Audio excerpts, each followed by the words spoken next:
Hello guys, learning for की YouTube channel में आप सभी का बहुत बहुत स्वागत है। मेरा नाम है अविनाश प्रताप सिंह और हम इस सीरीज में इन्वॉल्वमेंट पढ़ रहे हैं। तो हमारे 15 चैप्टर अभी तक हो गए थे। अब हम 16th चैप्टर अपना शुरू करेंगे, तो चलिए शुरू करते हैं। हमारा 16th चैप्टर है हाईली पॉल्यूटिंग इंडस्ट्रीज के ऊपर। तो अब हम देखते हैं कि इंडिया में कौन कौन सी ऐसी इंडस्ट्रीज हैं जो हाईली पॉल्यूटिंग इंडस्ट्री कैटेगरी में आती हैं। तो ऐसी 17 कैटेगरी मिनिस्ट्री ऑफ इन्वायरमेंट ने क्लासीफाई करी है। इनको बोलते क्या है हम, HPIs, मतलब हाईली पॉल्यूटिंग इंडस्ट्रीज। इनको अलग से नाम क्यों दिया गया है? क्योंकि इनके लिए इन्वायरमेंट के लॉज बहुत स्ट्रिक्ट होंगे, इनकी मॉनिटरिंग बहुत स्ट्रिक्ट होगी, इनके एमिशंस नॉर्म बहुत स्ट्रिक्ट तरीके से मॉनिटर किए जाएंगे। तो ये सारे पैरामीटर इनके ऊपर स्ट्रिक्टली लगते हैं, इसीलिए इनकी अलग से एक कैटेगरी बना दी गई है ना। तो कौन कौन सी इंडस्ट्रीज इसमें आती हैं?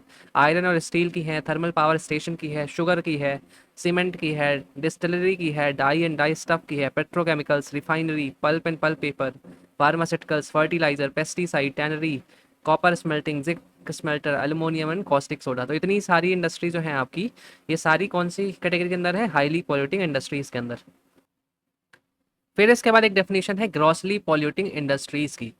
तो ग्रॉसली पॉल्यूटिंग इंडस्ट्रीज कौन सी होती हैं? It is defined as a industry that discharges waste water of more than 100 kilo litres a day और hazardous chemical used by industry as specified under the Schedule 1 Part 2 of the Manufacture Storage Import of Hazardous Chemical Rule of 1939 89 under the environment protection act 1986। तो ये इसका definition है ना, आपको याद रखने की जरूरत नहीं है। बस इसमें याद क्या रखना है कि 100 किलो लीटर का क्राइटेरिया है वेस्ट वाटर का, है ना। अगर कोई इंडस्ट्री 100 किलो लीटर से ज़्यादा वेस्ट डेली रिलीज कर रही है तो उस केस में वो ग्रॉसली पॉल्यूटिंग इंडस्ट्रीज की कैटेगरी में आएगी। सिमिलरली अगर वो हजार्डस वेस्ट को डिस्चार्ज कर रही है तो वो भी ग्रॉसली पॉल्यूटिंग इंडस्ट्री के अंदर आएगी। इसमें कौन कौन सी होती हैं? Fertilisers, petrochemical, pesticides, pharmaceuticals, distillery, dairy, food and beverage, pulp paper, sugar, tannery, textile, bleaching and dyeing, thermal power plant, slaughter houses, cement, electroplating, metallurgical, automobile industry. तो आप देख सकते हैं इसमें ज़्यादा टाइप की इंडस्ट्री है as compare to highly polluting industries. Reason being कि इसके क्राइटेरिया टफ हैं एज कम्पेयर टू हमारे इससे। तो इसलिए इसमें ज़्यादा category of industries are mentioned. फिर हमारे इंडस्ट्रियल एमिशंस कौन कौन से हैं और उनकी एफ्लुएंट जो उनसे निकलता है उनकी मॉनिटरिंग हम कैसे करते हैं। तो ये जितनी सारी इंडस्ट्रीज़ हैं हमारी, इन सबको बोला गया है कि आप एफ्लुएंट ट्रीटमेंट प्लांट बनाइए और उस प्लांट के जो आउटलेट्स हैं these are connected to central monitoring system. तो ये ऐसा सिस्टम है जो कॉन्टिन्यूसली रीड करता है डाटा, और वो डाटा किसको भेजता है? स्टेट पॉल्यूशन कंट्रोल बोर्ड को और सेंट्रल पॉल्यूशन कंट्रोल बोर्ड को। तो इस सिस्टम का नाम क्या है जो कॉन्टिन्यूसली रीडिंग करता है पॉल्यूशन की और उसको भेजता है? Online continuous emission effluent monitoring system, OCEMS, है ना। तो जितनी हमारी हाईली पॉल्यूटिंग इंडस्ट्रीज हैं, HPIs, 17 कैटेगरी की, उन सबको रिक्वायर्ड है कि they have to install OCEM अपने यहाँ इंडस्ट्री में, है ना। बिना उसके उनको वर्क करने का परमिट नहीं मिलेगा। फिर कौन से बड़े 5 पैरामीटर को मॉनिटर किया जाता है? पहला है हमारा बायोलॉजिकल ऑक्सीजन डिमांड, फिर टोटल डिजॉल्व सॉलिड है जिसको हम TDS बोलते हैं, फिर pH वैल्यू है, फिर COD मतलब केमिकल ऑक्सीजन डिमांड, फिर TSS टोटल सस्पेंडेड सॉलिड्स। तो ये सारे बड़े 5 पैरामीटर्स हैं। और एमिशंस के केस में जो धुआं निकलता है इन इंडस्ट्रीज से, वहाँ पे पर्टिकुलेट मैटर हो गया, कार्बन मोनोऑक्साइड हो गया, नाइट्रोजन ऑक्साइड्स हो गए, सल्फर डाइऑक्साइड हो गया और फ्लोराइड हो गया। तो जब पॉल्यूशन कंट्रोल बोर्ड को, चाहे स्टेट वाला हो चाहे सेंट्रल वाला हो, उसको ये डेटा मिलता है, और अगर उसको पता चलता है कि कोई एक इंडस्ट्री है ए, सपोज करिए, ये यहाँ पे नॉर्म्स नहीं फॉलो हो रहे हैं या फिर यहाँ का जो पॉल्यूशन है वो हमारी लिमिट के बियॉन्ड निकल रहा है, उस केस में वो एक्शन नोटिस उसको भेज सकते हैं इंडस्ट्री को, उसके ऊपर और एक्शन ले सकते हैं, बंद करवा सकते हैं या पेनाल्टी लगा सकते हैं। तो बहुत सारी powers has been given to these people. अब इसके साथ प्रॉब्लम क्या है OCEM वाले सिस्टम के साथ? तो जो डाटा कलेक्ट होता है OCEM के द्वारा वो इनएक्सेसिबल है टू द पब्लिक। अब उससे प्रॉब्लम क्या आती है? सपोज करिए कोई करप्ट ऑफिसर है पॉल्यूशन कंट्रोल बोर्ड में, स्टेट वाले में, तो वो इससे बोलेगा कि चलो हम तुम पे फाइन नहीं लगाते, आप हमको इतनी की ब्राइब दे दो। तो उस तरीके से अंदर अंदर सेटलमेंट भी हो सकता है। कोई किसी बाहर वाले को डेटा के बारे में पता भी नहीं चलेगा कि अंदर क्या प्रॉब्लम हुई, कितना डेटा या कितना पॉल्यूशन रिलीज हो रहा है ना। तो पॉल्यूशन या तो करप्शन करने के चांसेस और प्रोपेंसिटी दोनों बढ़ जाती है। फिर OCEM जो है हमारे, ये लगे कहाँ होते हैं? फैक्ट्रीज के अंदर। फैक्ट्रीज के अंदर होते हैं तो बहुत हाई चांस है कि जो इंडस्ट्रीज हैं ये ट्वीक कर सकती हैं किसी तरीके से, उस एरिया से क्लीन डाटा निकाल दें, या मशीन जहाँ पे लगी है मॉनिटर करने वाली वहाँ से कुछ मॉडिफिकेशन करके डाटा को ट्वीक करें, तो पूरे उसके चांसेस बने रहते हैं। अब हमारे कौन कौन से पॉल्यूटेंट निकलते हैं हाईली पॉल्यूटिंग इंडस्ट्रीज से, तो एक एक करके जितनी इंडस्ट्रीज हैं उनसे मेजरली कौन कौन से पॉल्यूटेंट निकल रहे हैं उनको देखते हैं हम। तो पहला है हमारा थर्मल पावर प्लांट, है ना। तो थर्मल पावर प्लांट बेसिकली चलता कैसे है, नाम से जैसे पता चल रहा है कि थर्मल एनर्जी को यूज़ करता है पावर जनरेट करने के लिए, है ना। अब थर्मल एनर्जी आती कहाँ से है, तो मेजरली फॉसिल फ्यूल से आती है, सच एस कोल। तो ये कोल होगा, कॉयल नहीं है, ये गलत लिखा है। कोल, ऑयल, नेचुरल गैस। तो कोल को बर्न किया जाता है, ऑयल को बर्न किया जाता है, नेचुरल गैस को बर्न किया जाता है। इससे जो हीट प्रोड्यूस होती है उससे वाटर को स्टीम में कन्वर्ट किया जाता है ना। और इसी high power high pressurised steam को यूज़ करके टरबाइन चलाए जाते हैं। टरबाइन जो जनरेटर से लगे होते हैं इलेक्ट्रिसिटी, और उससे इलेक्ट्रिसिटी जनरेट होती है हमारी। तो ये पूरा थर्मल पावर प्लांट्स का वर्किंग है ना। लेकिन इंडिया में प्रॉब्लम क्या है कि मेजॉरिटी जो हमारे थर्मल पावर प्लांट्स हैं वो अभी कोल को यूज़ करते हैं एज अ फ्यूल। तो उससे प्रॉब्लम क्या होती है कि बहुत सारे पॉल्यूटेंट जैसे हमारे फ्लाई ऐश हो गया, और भी जैसे गैसेस हैं टॉक्सिक, सल्फर, कार्बन डाइऑक्साइड, ये सारी इसकी बर्निंग से इन्वायरमेंट में ऐड होती रहती हैं। फिर जो कोल ऐसा फ्यूल है हमारा, ये एनर्जी एफिशिएंट नहीं है। मतलब कि सपोज करिए हम 100 यूनिट्स ऑफ कोल को बर्न कर रहे हैं to get only 20 to 45% units of energy, है ना। मतलब इसकी एनर्जी एफिशिएंसी 20 से 45% ही है। तो बहुत ज़्यादा हमें कोल बर्न करना पड़ रहा है एज़ कम्पेयर टू हम जो उसके कंपैरिजन में एनर्जी पा रहे हैं। फिर जो थर्मल पावर प्लांट हैं उन उन उनके पॉल्यूशन को कैप्चर करने के लिए बहुत सारी टेक्निक ऑलरेडी एग्जिस्ट करती हैं। जैसे फ्लू गैस रीसल्फराइजेशन हो गया, इलेक्ट्रोस्टैटिक प्रेसिपिटेशन हो गया। ये सारी प्रोसेसेस हमने लास्ट के लेक्चर्स में देखी थी कि किस तरीके से काम करती हैं। लेकिन क्योंकि ये एक्सपेंसिव होती हैं टू मेंटेन, इसीलिए मोस्ट जो थर्मल पावर प्लांट्स हैं हमारे इंडिया में, दे डू नॉट मेंटेन या they do not employ pollution reducing techniques, है ना। तो इनको ये लगाते ही नहीं है क्योंकि उनके खर्चे बढ़ जाएंगे और उनका प्रॉफिट मार्जिन कम होगा। तो यहाँ पे देख सकते हैं पॉल्यूशन मेजरली क्या क्या रहता है थर्मल पावर प्लांट से। फ्लाई ऐश है पहले हमारा, या तो ये एयर में छोड़ दिया जाता है, या तो ऐश पॉन्ड्स होते हैं पानी के साथ मिला दिया जाता है, वहां पे छोड़ दिया जाता है इसको। एयर के साथ मिलाएंगे तो ये जाके ड्राई डिपोजिशन कर देगा लीव्स के ऊपर। वहाँ आसपास अगर पेड़ लगे हुए हैं सपोज थर्मल पावर प्लांट के, तो इनकी पत्तियों में जाके पूरा चिपक जाएगा ऊपर से, है ना, डस्ट के फॉर्म में। तो ये क्या, पेड़ डेड हो जाएंगे कुछ साल बाद, क्योंकि उनकी फोटोसिंथेसिस प्रोसेस रुक जाएगी, उनकी ग्रोथ रुक जाएगी। तो वो सारी प्रॉब्लम यहाँ वेजिटेशन में भी है। क्रॉप भी, अगर आसपास कोई खेत है किसी का इंडस्ट्रीज के आसपास, तो उनकी फसल भी खराब होगी। सिमिलरली अगर ऐश पॉन्ड है जो पानी के साथ मिला के फ्लाई ऐश को रखते हैं, उनके कारण भी ग्राउंड वाटर में लीच कर सकता है, टॉक्सिक मेटल जो होते हैं इसके अंदर वो भी जा सकते हैं। तो जो हमारी सरफेस में वाटर बॉडीज हैं, सपोज करिए वो बारिश हुई, वो जो पॉन्ड बनाया है इन लोगों ने फ्लाई ऐश वाला, वो ओवरफ्लो करके कहीं और बह गया, है ना। उस केस में और एरिया में क्या होगा कि जो बाकी वाटर बॉडीज हैं उनके पॉल्यूट होने का भी खतरा बना रहता है। फिर टॉक्सिक मेटल कौन कौन से निकलते हैं फ्लाई ऐश में? मरकरी है, कैडमियम है, आर्सेनिक है, लिथियम, जिंक, आयरन, कॉपर, निकल, बोरॉन, मैग्नीशियम, लेड, एल्युमिनियम। इसके बाद फ्लोराइड है, सल्फर है। फिर गैशियस पॉल्यूटेंट कौन कौन से निकलते हैं थर्मल पावर प्लांट से? कार्बन डाइऑक्साइड हो गया, सल्फर डाइऑक्साइड हो गया, oxides of nitrogen, particulate matter, methane, carbon monoxide, volatile organic compounds. फिर वाटर पॉल्यूशन भी इसके साथ साथ बना रहता है। फिर जो हमारी कोल माइंस है जहाँ से कोल निकाला जा रहा है, वहाँ से भी ह्यूज अमाउंट में वाटर पॉल्यूशन हो रहा है, क्योंकि जब आप गड्ढा कर देंगे खूब ह्यूज अमाउंट में, उससे सीपेज होकर पानी हमारी जो ग्राउंड वाटर है उसको डिस्ट्रॉय ही कर देगा पूरी तरीके से आसपास के एरिया के लिए। ये यूपीएससी 2023 का क्वेश्चन है। Consider the following statement regarding mercury pollution. Gold mining activity is a source of mercury pollution in the world. Yes. Coal based thermal power plant cause mercury pollution. Yes. There are no known safe level of exposure to mercury. Yes. तो ये हमारे तीनों statement सही हैं। हमने ये last के lectures में भी देखे थे मरकरी के बारे में, और इसमें भी थोड़ी बहुत देखे। इसके बाद है हमारी आयरन और स्टील इंडस्ट्रीज, है ना। ये किस तरीके से काम करती है बेसिकली आप देख सकते हैं। रॉ मटेरियल्स इनमें क्या क्या होते हैं? आयरन हो गया, और हो गया लाइमस्टोन हो गया, और कोल हो गया। इससे मटेरियल का प्रिपरेशन होता है, फिर आयरन की मेकिंग होती है ब्लास्ट फर्नेस में, और फिर इसके बाद स्टील मेकिंग होती है ऑक्सीजन फर्नेस में डाल के उसी को। अब इसकी पूरी प्रोसेस क्या है एक बार जल्दी से समझ लेते हैं कि जो हमारी आयरन ओर है उसको कहाँ डाल दिया जाता है? ब्लास्ट फर्नेस में, है ना। किस लिए डाला जाता है? तो दैट जो उसमें इम्प्योरिटीज़ हैं, जो हमारे सल्फर हैं, लेड है, और भी जो मेटल उसमें मिले होते हैं, उनको निकाला जा सके या रिमूव किया जा सके। आयरन ओर को डालते हैं, फिर फ्यूल को डाला जाता है। फ्यूल मतलब फ्यूल क्या होता है? कोक। तो कोक एक इंपॉर्टेंट टर्म है, आपको ये याद रखना है। कोक किस प्रोसेस में इन्वॉल्व होता है? जब हम स्टील बना रहे होते हैं आयरन से, या फिर आयरन को ही प्योरीफाई कर रहे होते हैं, तो कोक का यूज़ हम करते हैं उसमें, है ना, याद रखिएगा इसको। कोक को क्यों यूज़ करते हैं? क्योंकि कोल के कंपैरिजन में इसमें कम इम्प्योरिटीज़ होती हैं। उसके साथ साथ फ्लक्स भी डाला जाता है, लाइमस्टोन, क्योंकि ये जो सल्फर होता है उसको रिमूव कर देता है, और भी जो इम्प्योरिटीज़ होती हैं उनको स्लैग में कन्वर्ट कर देता है ना। तो लगातार इसको आयरन और के साथ डालते रहते हैं और उसका बाई प्रोडक्ट हम लेते रहते हैं।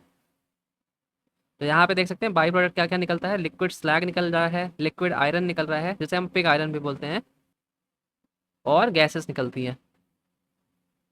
गैसेस कौन कौन सी हैं? कार्बन मोनोऑक्साइड और कार्बन डाइऑक्साइड। सो जो हमारा लिक्विड आयरन है उससे स्टील कैसे बनती है, वो प्रोसेस यहाँ पे लिखी हुई है कि जो लिक्विड आयरन है हमारा, उस वो जब सूख जाता है तो उसको हम क्या बोलते हैं? कास्ट आयरन, है ना। तो ये ब्रिटल होता है, कम वीक होता है, मतलब ज़्यादा टूटने वाला आयरन होता है ये। फिर उसी को और प्रोसेस करके क्या बनाते हैं हम? स्टील में, और ऑक्सीजन उसमें डाल के जब हीट करते हैं, प्रोसेस करते हैं, फिर स्टील में क्रोमियम, निकल, मैंगनीज, मॉलिब्डेनम और भी तरीके के मेटल्स को डाल के हम क्या बनाते हैं? Stainless steel. तो ये पूरी प्रोसेस है। स्टेनलेस स्टील के बारे में खास बात क्या है कि करोड, इसमें जंग नहीं लगता है ना, करोजन नहीं होता इसमें। फिर इसके बाद जो बाई प्रोडक्ट है हमारा स्लैग, वो पूरी इम्प्योरिटी से भरा होता है, सच एज कैल्शियम सल्फाइड है, oxides of silica, alumina, magnesia, calcium हो गया। इस स्लैग का यूज़ हम वापस कहाँ कर सकते हैं? सीमेंट बनाने में कर सकते हैं, क्योंकि जो सीमेंट स्लैग के साथ बनाया जाता है उसकी लोअर परमिएबिलिटी होती है और मोर ड्यूरेबल होता है रेगुलर सीमेंट से, है ना। फिर सॉइल इंप्रूवमेंट में भी यूज़ किया जा सकता है स्लैग को। Dissolution of slag generate alkalinity. फिर सॉइल कंडीशनर के रूप में भी इसको यूज़ किया जा सकता है। Ferrous slag has been use to rebalance soil pH and as fertiliser. तो बहुत सारे यूज़ भी हैं। उसी कारण क्या होता है कि बहुत छोटे परसेंटेज पे जो स्लैग है वो वेस्ट में जाता है, बाकी सारा यूज़ कर लिया जाता है इसको, है ना।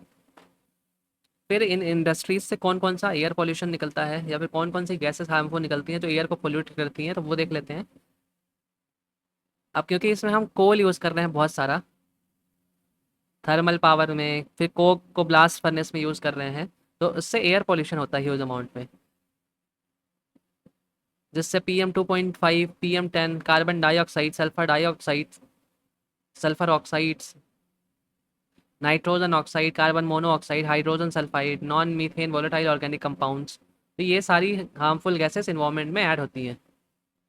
फिर कोक से नैप्थलीन भी निकलता है जो हाईली टॉक्सिक है और कैन कॉज कैंसर, मतलब कार्सिनोजेनिक इन नेचर है। तो ये सारी गैसेस हैं। एक एक करके आपको इंपॉर्टेंट नहीं याद रखनी है, कुछ अलग से दिख जाए तो याद कर लीजिए। बाकी अगर ऐसे क्वेश्चन आते हैं कि इस इंडस्ट्रीज से कौन सा पॉल्यूशन हो सकता है, तो मोस्ट लाइकली सारे ऑप्शन सही ही होते हैं ऐसे क्वेश्चंस में, क्योंकि अब आप एक एक गैस को पिन पॉइंट करके तो रख नहीं सकते। इवन बुक्स में भी एक्सेट्रा लिख के आता है, तो हमें नहीं पता कि और सा कौन कौन सी गैसेस हैं, है ना। तो बहुत एक्सट्रीम स्टेटमेंट आ रहा है ऐसे क्वेश्चन में, तो उसको एलिमिनेट कर दीजिए जिसमें आप श्योर शॉट हैं कि ये तो नहीं ही होगा। अदरवाइज ऐसे सारे क्वेश्चन जो इससे बनेंगे उनमें most likely answer would be all of the above. फिर इसके बाद है मैग्नेटाइट पॉल्यूशन। तो हम बहुत सारी एक्टिविटीज़ करते हैं इंडस्ट्रीज़ के लिए, रॉ मटेरियल लाने के लिए, फिर जो इंडस्ट्रीज़ पूरी बनाती हैं ये प्रोडक्ट्स को, तो उस प्रोसेस में बहुत सारा मैग्नेटिक मटेरियल, मैग्नेटाइट भी है जो हमारा आयरन की ओर है, ये भी एक जगह से दूसरी जगह निकलती है। बहुत सारा पॉल्यूशन है, बहुत सारा मैग्नेटिक मटेरियल इधर उधर फेंक भी दिया जाता है, तो उससे क्या मैग्नेटाइट पॉल्यूशन हो रहा है। अब उससे प्रॉब्लम क्या होती है कि मैग्नेटिक पार्टिकल्स जो हैं इनमें, इस ओर में, वो जो माइग्रेटरी बर्ड्स हैं उनके पैटर्न को या उनके पाथ को डिस्टर्ब कर सकते हैं। जो हमारे इलेक्ट्रॉनिक इक्विपमेंट्स हैं उनको ख़राब कर सकते हैं, मतलब ख़राब इन द सेंस कि उनकी एक्यूरेसी ख़त्म कर सकते हैं। कंपास हो गया, नेविगेशन सिस्टम हो गया, है ना। तो ये एक बड़ा चैलेंज है। इसके बाद वाटर पॉल्यूशन भी हमने देखा कि जो स्लैग डंप होते हैं, अगर कोई स्लैग को हम ओपन डंप कर रहे हैं, वहाँ से भी हैवी मेटल पॉल्यूशन होता है वाटर बॉडीज़ को। फिर वेस्ट वाटर को जो यूज़ किया जाता है कुकिंग प्रोसेस से, उससे भी पॉल्यूशन बहुत होता है। फिर dissolution of slag can produce highly alkaline ground water. तो यहाँ पे आप अलग अलग तरीके से ग्राउंड वाटर का पॉल्यूशन भी देख रहे हैं। इसके बाद यूपीएससी 2021 का क्वेश्चन है हमारे पास। Magnetite particle suspected to cause neuro degenerative problems are generated as environmental pollutants from which of the following. तो brake of motor vehicle, engine of motor vehicle, microwave stoves within home, power plants, telephone lines. तो अब देखिए, भले ये चार आपको शुरू वाले ना पता हो, लेकिन टेलीफोन लाइंस में आप गेस लगा सकते थे कि ऐसा कुछ एसोसिएशन हमने नहीं सुना है ना। तो उस केस में अगर हम 5 को एलिमिनेट करते तो we would have reached option B. लेकिन यहाँ पे अब आपको देखना है एक चीज़ कि जब क्वेश्चन ये आया था 2021 में, तो पूरे जितनी भी हमारी कोचिंग इंडस्ट्रीज थी और जितने भी आंसर की लोगों ने बनाई थी, सब लोग कंफ्यूज थे बिटवीन 1, 2 एंड 4 एंड ऑल। क्योंकि यहाँ पे वही लॉजिक लगता है ना, जो अभी मैं थोड़ी देर बता रहा था कि until unless you are very sure कि ऑप्शन गलत ही होगा, all of the above are correct. लेकिन एक दो क्वेश्चन आपको ज़रूर ऐसे मिलेंगे जहाँ पे ये लॉजिक काम नहीं करता, और ये वैसा ही क्वेश्चन है जहाँ पे आंसर था 1, 2 एंड 4 ओनली। यूपीएससी की जब ऑफिशियल आंसर की आई थी बाद में, तो उसमें इन लोगों ने ऑप्शन बी को करेक्ट माना था, तो ये ऑप्शन डी यहाँ पे करेक्ट नहीं होगा। हालांकि जब आंसर की आ गई उसके बाद अगर आप लॉजिक लगाना चाहें तो लॉजिक लग जाता है, लेकिन जब आपके पास सामने में आंसर आंसर रहे तो बहुत लाइकली होता है कि आप कंफ्यूज जाएं, 50-50 के चांसेस बहुत सारे बढ़ जाते हैं। मेजॉरिटी कंफ्यूजन का कारण क्या था इस क्वेश्चन में, कि मैग्नेट से एसोसिएट कर लिया गया था माइक्रोवेव वाले को और टेलीफोन लाइन को। मैग्नेट तो हो सकता है कि टेलीफोन लाइन में भी हो, माइक्रोवेव में भी हो, बट मैग्नेटाइट पार्टिकल का बना हुआ मैग्नेट है कि नहीं है वो बात अलग हो जाती है। बट एनी वे, फिर ठीक है, ये क्वेश्चन बनते हैं। एक दो क्वेश्चन ऐसे रेयर वाले आपको मिलेंगे ही मिलेंगे जहाँ पे ये ऑल वाला लॉजिक नहीं लगता है ना। फिर इसके बाद है हमारी सीमेंट इंडस्ट्री। तो सीमेंट इंडस्ट्री में प्रोसेस कैसे होती है, जो लाइमस्टोन की क्वेरीज होती हैं उसको ब्लास्ट किया जाता है, लाइमस्टोन को क्रश किया जाता है क्ले के साथ। फिर इस मिक्सचर को बर्न किया जाता है एक क्लिन में at high temperature to form calcium silicate clinker. फिर इसी को ग्रिंड किया जाता है जिप्सम के साथ टू गेट पोर्टलैंड सीमेंट। तो ये पूरी प्रोसेस है हमारी, है ना। इसमें लाइमस्टोन जो हमारा होता है वो मोस्ट क्रूशियल बाइंडर होता है इन सीमेंट। इसमें पॉल्यूशन क्या निकल रहा है, कार्बन डाइऑक्साइड निकल रही है एज अ बाई प्रोडक्ट। तो 1 टन हमारी जो सीमेंट बनाने के लिए 1/2 टन जो हमारी CO2 है वो निकलती है, तो बहुत ह्यूज अमाउंट में कार्बन डाइऑक्साइड एटमॉस्फेयर में ऐड होती है। तो यहाँ पे भी वही सारे ऑलमोस्ट सेम जो हमारे थर्मल पावर प्लांट में हमने पढ़े थे, एफ्लुएंट एमिशंस, वो ऑलमोस्ट सेम है ना, तो अलग से पढ़ने की जरूरत नहीं है यहाँ पे आपको।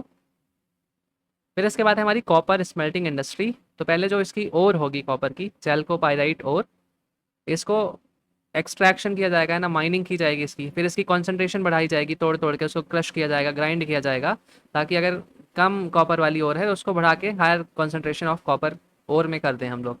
फिर उसको कॉपर स्मेल्टर्स में डाला जाता है ना, हाई टेम्परेचर्स में, तो उससे जो इम्प्योरिटीज़ हैं और भी वो ख़त्म हो जाए।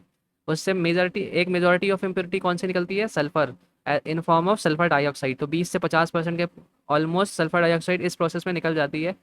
इस सल्फर डाइऑक्साइड को यूज़ करके सल्फ्यूरिक एसिड भी बना लेते हैं और इसको भी बेच देते हैं ये लोग। तो यहाँ पे भी इनको बेनिफिट ही होता है। फिर जो रोस्टेड ओर का कॉन्सेंट्रेट है उससे क्या बन जाता है, मैट। तो उसमें ऑलमोस्ट 65% कॉपर होती है। तो ये एक मोल्टन मिक्सचर होता है बेसिकली, जिसमें कॉपर सल्फाइड है, आयरन सल्फाइड है, स्लैग है आयरन ऑक्साइड का, और हैवी मेटल्स का। फिर इसी मैट को कन्वर्टर फर्नेसेस में डाल दिया जाता है, जिससे ब्लिस्टर कॉपर का प्रोडक्शन होता है, जिसमें 99% कॉपर होता है। फिर एनोड फर्नेस में डाल के इसको और रिफाइन किया जाता है,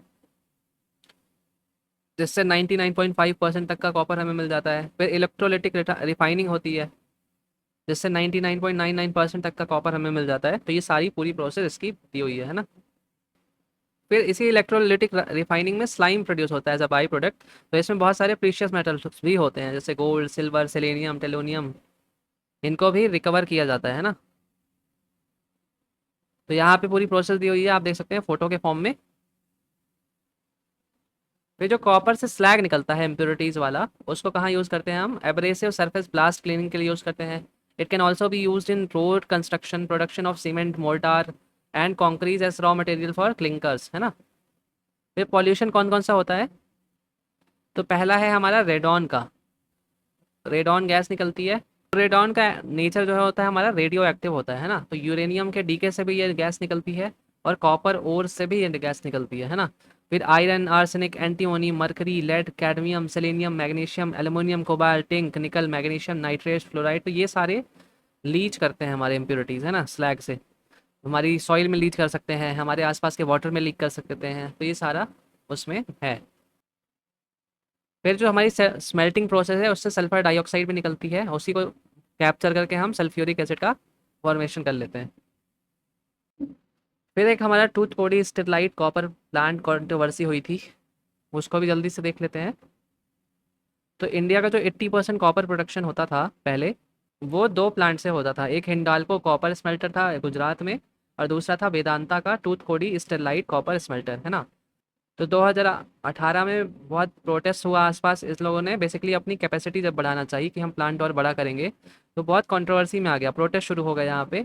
उसके बाद जब गवर्नमेंट अथॉरिटीज़ ने नोटिस किया कि ये सिर्फ 14 किलोमीटर है from gulf of Mannar marine national park.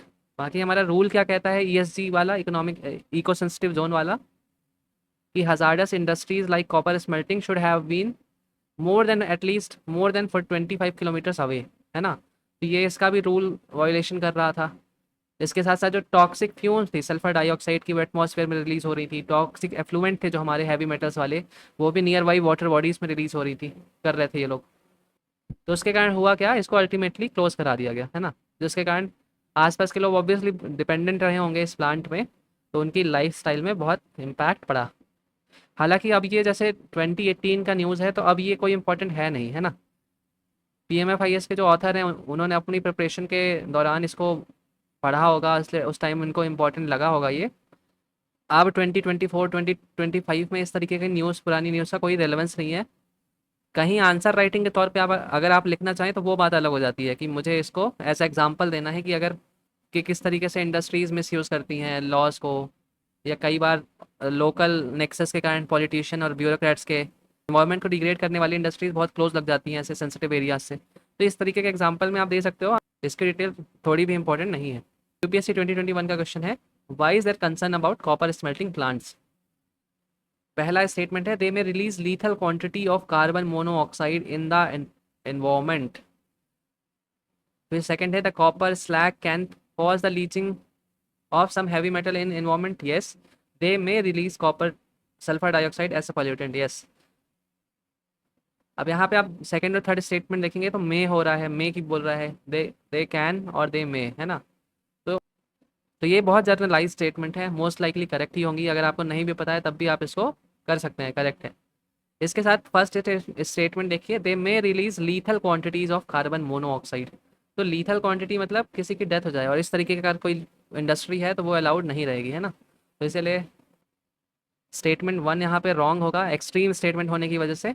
Only 2 और 3 इसका आंसर होगा। तो ये हमारे पहले पार्ट में यही रखा। Thank you for watching the video, like और सब्सक्राइब कर दीजिए ताकि जब नेक्स्ट वीडियो आए उसके नोटिफिकेशन आपको इजीली मिल जाए। Thank you.